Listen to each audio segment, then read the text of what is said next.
జాతీయ తెలుగుదేశం పార్టీ అధ్యక్షులు, భారత రాజకీయ ధృవతార మన ప్రియతమ నేత నారా చంద్రబాబు నాయుడు గారికి నిందలు, అపనిందలు, దాడులు, ఎదురుదాడుల మధ్య ఎదిగి యువగలమై నవగలమై జనబలంతో సాగుతున్న మన నేత, యువనేత నారా లోకేష్ గారికి, వేదికపై ఉన్నటువంటి అతిరథ మహారథులకు, సభా ప్రాంగణంలో ఉన్నటువంటి అతిథులకు, గ్రామాల నుంచి, గడపల నుంచి, తండాల నుంచి, తాలూకాల నుంచి, హైవేల నుంచి, బైపాసుల నుంచి, వివిధ రాష్ట్రాల నుంచి, వివిధ దేశాల నుంచి పసుపు జెండాలతో పయనమై వచ్చినటువంటి తెలుగుదేశం పార్టీ కుటుంబ సభ్యులకు, పత్రికా విలేకరులకు, మీడియా ప్రతినిధులకు, సోషల్ మీడియా సోదరులకు నమస్కారాలు. అందుకనే చెట్టు మీద కూర్చున్నటువంటి పక్షి కొమ్మ బలాన్ని నమ్ముకోదు, రెక్కల బలాన్ని నమ్ముకుంటుంది. తెలుగుదేశం పార్టీ కార్యకర్తల బలాన్ని, బలగాన్ని నమ్ముకుంటుంది. కాబట్టి కార్యకర్తలే ఈ పార్టీకి ఇంధనం. అందుకే మీకు నా తొలి వందనం అని ఈ సందర్భంగా గుర్తు చేస్తున్నాను. అద్భుతమైనటువంటి వాతావరణం ఇది. మొన్నటి వరకు ఒక రకంగా ఉండే, మా కాడ ముక్కోడు పోయిండు, మీ కాడ తిక్కోడు పోయిండు. ఇవాళ ముక్కాయనేమో లిఫ్ట్ ఇరిగేషన్, తిక్కాయనేమో ఆత్మలతోటి మాట్లాడేటువంటి పరిస్థితి ఏర్పడ్డది. ఈ సమయంలో జనం కోసం, జాతి కోసం, పేదల కోసం, బీదల కోసం మహానాడు ఏర్పాటు చేసుకొని అధికారంలో ఉంటే ప్రజలకు చేయవలసిన దాని గురించి, ప్రతిపక్షంలో ఉంటే ప్రజా సమస్యల మీద మాట్లాడేటువంటి ఈ మహానాడు వేదికపై, ఈ మహత్తరమైన వేదికపై తెలుగు జాతి విశ్వఖ్యాతి అనేటువంటి అంశం మీద ఈ తీర్మానాన్ని బలపరిచే అవకాశం ఇచ్చిన బాబు గారికి ధన్యవాదాలు.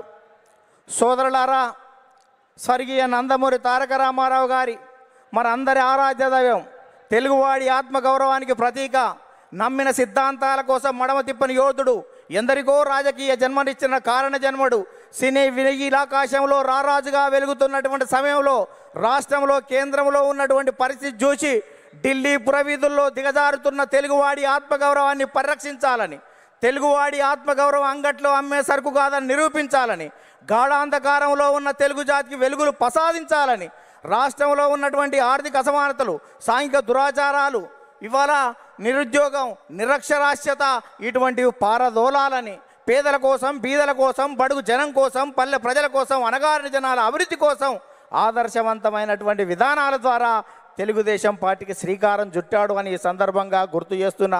అందుకనే తెలుగుదేశం పార్టీ ఆవిర్భావం తర్వాత రాష్ట్ర రాజకీయాల్లో పెను సంచలనం చంపింది. 9 నెలల్లోనే ఇవాళ అధికారంలోకి వచ్చినటువంటి చరిత్ర మనది. భారతదేశ రాజకీయాల్లో సంచలనాలు సృష్టించినటువంటి చరిత్ర మనది. ఒక ప్రాంతీయ పార్టీగా ఉండి భారత పార్లమెంట్లో ప్రతిపక్ష స్థాయిలో కూడా ఉండగలమని నిరూపించినటువంటి చరిత్ర మనది. భారత ప్రధానమంత్రులు, రాష్ట్రపతుల ఎన్నికలో కూడా ప్రధానమైన భూమిక పోషించినటువంటి చరిత్ర తెలుగుదేశం పార్టీ. అందుకనే తెలుగుదేశం పార్టీ ఆవిర్భావం తర్వాత గ్రామాలకు మౌలిక సౌకర్యాలు అందాయి, ప్రజలకు సంక్షేమ ఫలాలు అందాయి, ప్రజలకు రాజకీయ చైతన్యం వచ్చింది, బలహీన వర్గాలకు రాజకీయ జీవితం వచ్చింది అని ఈ సందర్భంగా గుర్తు చేస్తున్నా. సామాజిక మార్పులకు స్వాగతం పలికాం, ఆర్థిక అభివృద్ధికి అందలం వేశాం, నిమ్న జాతుల ఉద్ధరణ కోసం, బడుగు జనోద్ధరణ కోసం బాటలు వేశాము అని ఈ సందర్భంగా గుర్తు చేస్తున్నాను. అందుకని సోదరులారా,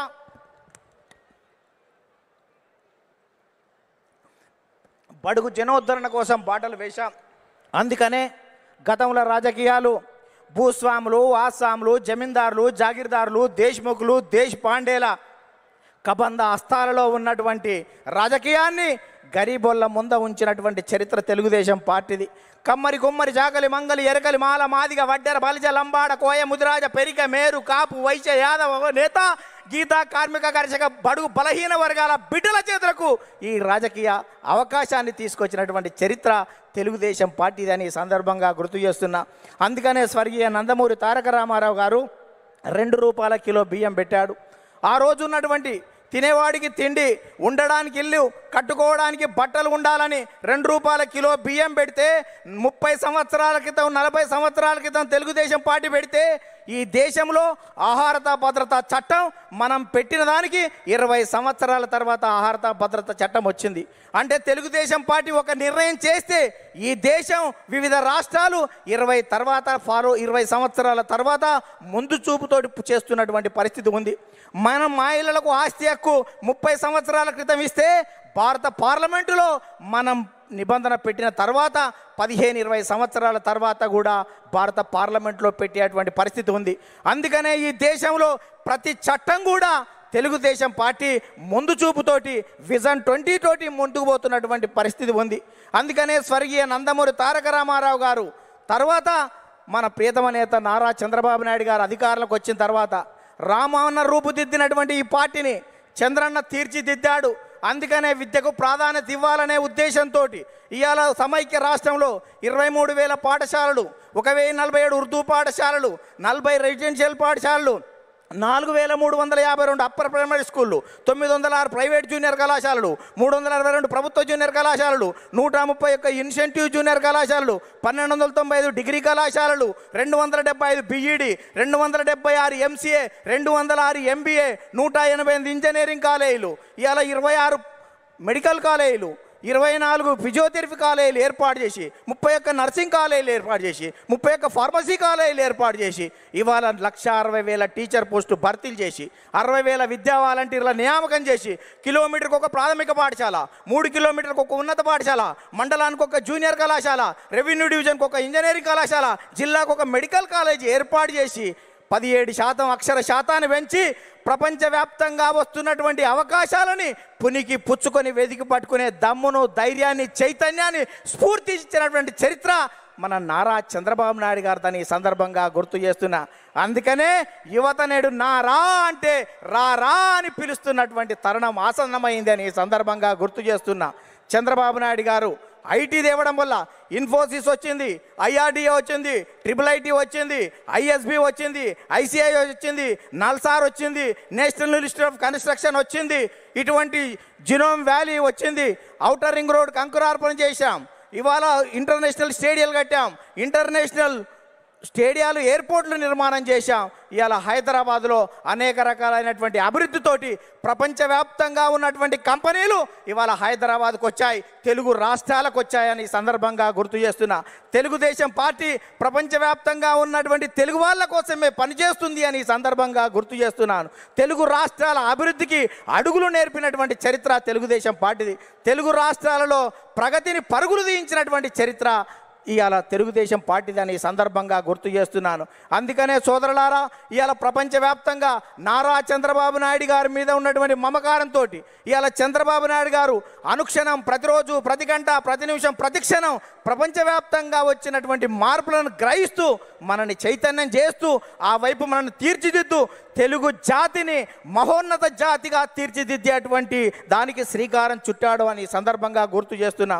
అందుకనే తెలుగుదేశం పార్టీ 20 సంవత్సరాల క్రితం చంద్రబాబు నాయుడు గారు జినోమ్ వ్యాలీ పెడితే కోవిడ్ టైంలో వ్యాక్సిన్ జినోమ్ వ్యాలీ నుంచి వచ్చి భారతదేశం మొత్తం ఇవాళ గర్వించదగ్గటువంటి వ్యాక్సిన్ 20 సంవత్సరాల క్రితం చంద్రబాబు నాయుడు గారు పెట్టిన జినోమ్ వ్యాలీలో తయారయ్యింది అంటే దేశం మొత్తం కూడా చంద్రబాబు నాయుడు గారికి ధన్యవాదాలు చెప్పవలసినటువంటి అవసరం ఉంది అని సందర్భంగా గుర్తు చేస్తున్నాను.